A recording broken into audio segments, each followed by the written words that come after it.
செய்திகள் வாசிப்பது M Priya. Mayor ஜெகனுடன் திமுக வேட்பாளர் திடீர் சந்திப்பு. தமிழகத்தில் அடுத்த மாதம் நடைபெறவுள்ள சட்டமன்ற தேர்தலை முன்னிட்டு தமிழகத்தில் உள்ள 234 தொகுதிகளுக்கும் திமுக மற்றும் கூட்டணி கட்சிகள் போட்டியிடுகின்றனர். அதன்படி திமுக போட்டியிடும் வேட்பாளர் பட்டியல் அறிவிக்கப்பட்டது. இந்த நிலையில் ஒட்டப்பிடாரம் சட்டமன்ற தொகுதிக்கு திமுக வேட்பாளராக தெற்கு மாவட்ட திமுக இளைஞரணி அமைப்பாளர் ராமஜெயம் அறிவிக்கப்பட்டுள்ளார்.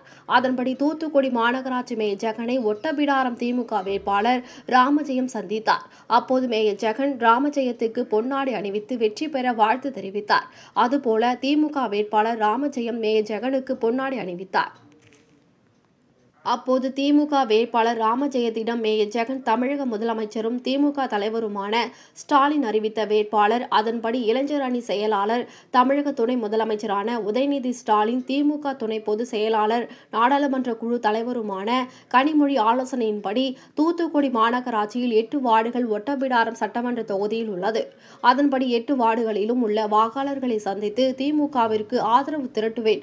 அதுபோல அருகில் உள்ள பஞ்சாயத்துகளிலும் திமுகவுக்கு வாக்குகளை சேகரித்து தமிழக முதலமைச்சர் அறிவித்த வேட்பாளரை வெற்றி பெற செய்வேன் என்று ஒட்டப்பிடாரம் திமுக வேட்பாளர் ராமஜெயத்திடம் மேயர் ஜெகன் கூறினார்.